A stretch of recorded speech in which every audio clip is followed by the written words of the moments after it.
Leo tuko kwenye maadhimisho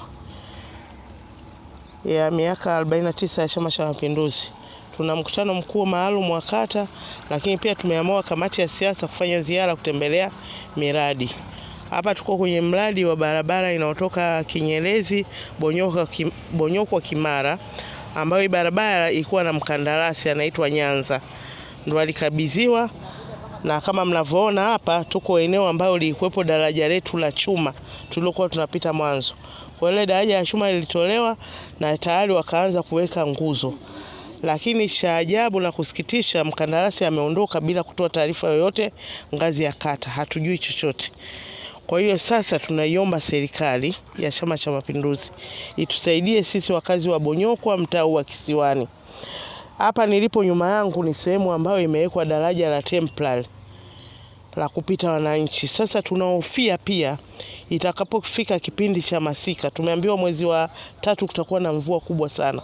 Kama mnavyoona hii daraja hapo litaweza kuhimili kipindi hicho cha masika. Kwa hiyo tunaomba serikali yetu sikivu ituangalie mkandarasi alipo pesa ili aendelee kumaliza kazi ambayo alianza. Na sasa hivi hapa tumetembelea daraja ambalo ni la kata, kutoka kata ya Bonyokwa kwenda Kinyerezi. Haka kusema kweli, ili daraja linasikitisha sana sana sana, na hasa wakazi wa Bonyokwa. Hatuna tumaini la maisha, kwa sababu mvua zinazokuja mwezi wa 3 hatujui hatima yetu itakuwa vipi. Tunamwomba Mheshimiwa Waziri, ukiwa msikivu kabisa, tunaomba utuangalie, hususan uliwahi kutembelea mwenyewe kwenye daraja hili na ukatuahidi kuwa hili daraja litamalizika muda si mrefu.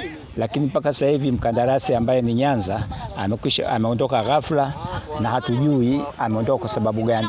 Kama kamati ya siasa hatujui, na imekuwa ni kero mno, tunapata kero mno kwa wananchi.